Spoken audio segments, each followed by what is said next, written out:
When you think of Cambodia, what comes to mind? For a lot of us, it's those incredible, ancient temples swallowed by the jungle.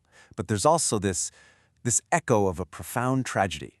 The history here is just a dramatic arc. You've got this mighty empire that once dominated Southeast Asia, and then one of the absolute darkest chapters of the 20th century. So you have to ask, right? How did a kingdom reach such incredible heights, only to fall into such darkness? Well, let's dig into the story of Cambodia. So, here's our roadmap. We're going to start way back with the early kingdoms. Then we hit the big one, the Khmer Empire and the glorious age of Angkor. After that, we'll navigate the long period of decline, which leads right into the catastrophe of the 20th century, and we'll end by looking at the nation's rebirth and the path to modern Cambodia. All right, we've broken it all down into 5 key sections, and you'll see how each one really sets the stage for what comes next. First up, the ancient Khmer kingdoms. We've got to start here, right? This is the very foundation, the bedrock on which this entire civilization was built. The story really kicks off with a kingdom called Funan. Think of them as a coastal trading powerhouse, a major hub on the maritime Silk Road with deep cultural ties to India. But, power shifts. A new kingdom, Chenla, rose up from the interior. These guys were a land-based power, and they eventually conquered Funan, pulling together all these inland territories. This move was the crucial first step toward creating a unified Khmer Empire. And that brings us to the main event, really, the Great Khmer Empire. This is the golden age of Angkor. And it didn't just happen.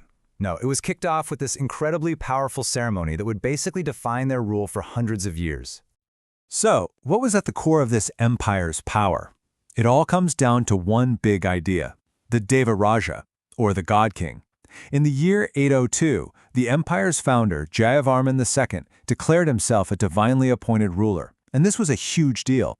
It wasn't just politics, it was a sacred belief that made the king's authority absolute, straight from the gods. This concept became the ideological glue, the backbone of the entire empire for centuries. Okay, get ready for this number. At its absolute peak, the capital city of Angkor was home to around 750,000 people. Just let that sink in for a second. In the 12th and 13th centuries, this was the largest pre-industrial city on the entire planet. It's just mind-boggling, and it really speaks to the incredible sophistication of this empire. So the big question is, how on earth did they support that many people? The answer is pure engineering genius. The Khmer were masters of water management. They built this vast, complex system of huge reservoirs, called beres, and an intricate network of channels to control the water for their rice fields. This system guaranteed a food surplus, and that surplus was the literal engine that fueled the empire's power, wealth, and growth. If you want to see the absolute peak of this era, you have to look at the reign of King Jayavarman VII. He's widely considered Cambodia's greatest king, and for good reason. The man was a building machine. He's responsible for the city of Angkor Thom and the iconic Bayon Temple. But what's really amazing is that he didn't just build for the gods, he built for the people, creating a huge network of roads, hospitals, and rest houses all across his empire. But, as we know, golden ages don't last forever. After the incredible highs of Angkor, the empire entered a long, slow period of decline. It was a tough time, centuries of struggle where the kingdom was getting squeezed from all sides. So what happened? Well, a couple of things. Internally, the kingdom's center of power moved away from Angkor, and the king's authority just wasn't what it used to be. But the bigger problem was external. You had these powerful rising neighbors, Siam, modern-day Thailand, to the west, and an expanding Vietnam to the east. Both of them started to chip away at Khmer territory, putting the kingdom in a really dangerous squeeze. By the mid-19th century, things were looking really bad.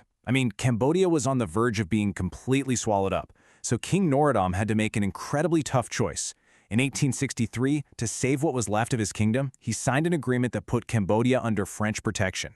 It was a desperate move for sure, basically trading independence for survival. Now we move into the 20th century. The French colonial period eventually gives way to independence, but what follows is the nation's darkest hour. This is the descent into the absolute nightmare of the Khmer Rouge and the Cambodian genocide. So you have to ask, how did this happen? It wasn't just one thing. It was a perfect storm of chaos.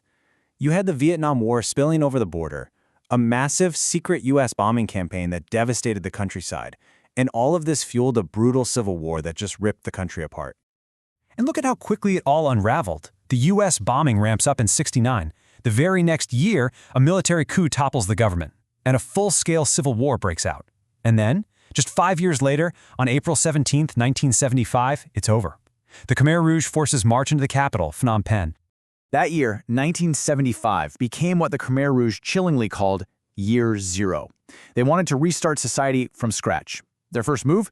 They emptied the cities. Everyone, millions of people, were forced out into the countryside to become slave labor on collective farms. It was a brutal, radical attempt to create an agrarian utopia. The human cost of this experiment is almost impossible to comprehend. In just under 4 years, somewhere between 1.7 and 2 million people died. And these weren't war casualties. They died from execution, from starvation, from disease, and from sheer overwork in what became known as the killing fields. To put that in perspective, up to 24%, the regime eliminated nearly a quarter of its own population. It's just unimaginable. A national trauma on a scale it's hard to even grasp, and one that would scar the country for generations. Okay, so after that horror, we come to the final chapter, modern Cambodia's rebirth. The Khmer Rouge were overthrown in 1979, but peace didn't just arrive overnight. No, what followed was another long, really difficult journey of reconstruction and trying to find a path forward. And that road to peace was long and complicated. In '79, Vietnam invaded and kicked out the Khmer Rouge, but that led to a decade of occupation and more conflict. The real turning point was in 1991 with the Paris Peace Accords. This was a huge international effort, bringing in the United Nations to oversee things, and that eventually led to free and fair elections in 1993. And those elections basically created the framework for the modern Cambodian state. A new constitution was written, re-establishing the country as a constitutional monarchy with a multi-party democracy. And in a really symbolic move, Norodom Sihanouk, who had been a central figure for decades, returned to become king again, bringing a sense of continuity after so much chaos. So, when you look back from the incredible heights of Angkor, through the absolute depths of genocide, to the challenges of today, it is an unbelievable story of resilience. And the country is still grappling with that past, while also trying to navigate its future. Which leaves us with the big question, right? After everything they've been through, what does the next chapter hold for Cambodia? If you want to learn more about the histories of other fascinating places, you should definitely check out the rest of our Quick Country Histories playlist. And hey, if you like what we do here, please subscribe to Notebook Summaries. Thanks so much for joining me.